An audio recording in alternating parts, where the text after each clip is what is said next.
Rotational footwork, moving to the lead foot. Check your range over the center and then step out one line so that we have the correct distance to step in on your jab. And we're going to move around towards our lead foot. This is the easier way to move. When we do this, ensure that we point the shoulder in towards the target all the time and keep this hand, at least this hand, high to protect your face. Usually this one too, it depends on your style. As you move around, just move around like this and get used to the movement, keeping your shoulder pointed towards the center of the circle at all times. The next step is from this line, we're going to throw the jab and we're going to step into this line here, and then we will step back out when the jab is retracted. When we do this, this is vitally important that the punch lands at the same time as your foot. So they land, boom, at the same time. This contacts. What we don't do is land and then throw the punch, because this then decelerates the punch. We want this punch to be fast. So we step in and the punch and the fist land at exactly the same time. So we move around in our rotational footwork, just stepping in there and then out, then move around, then step in, throw the jab and move around like so. Then we can do this at speed. Practice many times slowly and ensure you get that timing right first. It's vitally important that the timing is right before you go on to doing it quickly.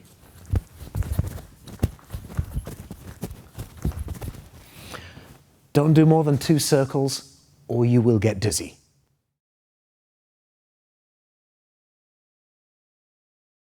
Now we're going to choose in which direction we move after the jab has been thrown.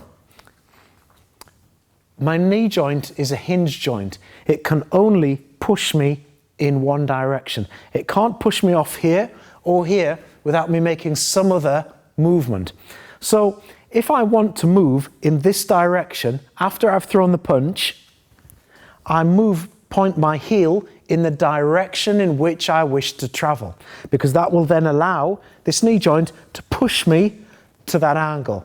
So if I want to go sideways, I point that heel in that angle there, and it enables me to move much quicker, much more fluidly, and much more accurately. If I want to move backwards, straight backwards, I keep the heel pointing straight backwards, and then I can move back like so.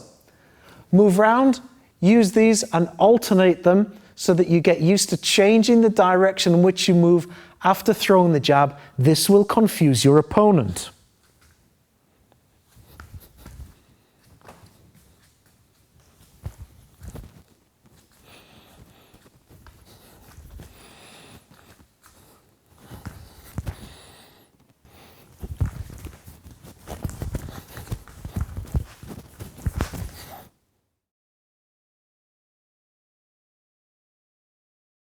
Make sure you see our other video about how to hit and not get hit using footwork. And you will have already learned that if I want to move to the lead foot and not get hit, I should use a combination that finishes with the lead hand. So if I'm going to move this way, I might throw 1, 2, 3 or 1, 2, 1, something of that type of combination. Now we can do this on the circle. You can do this with a partner if you wish. And I have to move in the correct direction. So I'll start with 1, 2, 3, and then I'll do a couple of 1, 2, 1s to show some variation.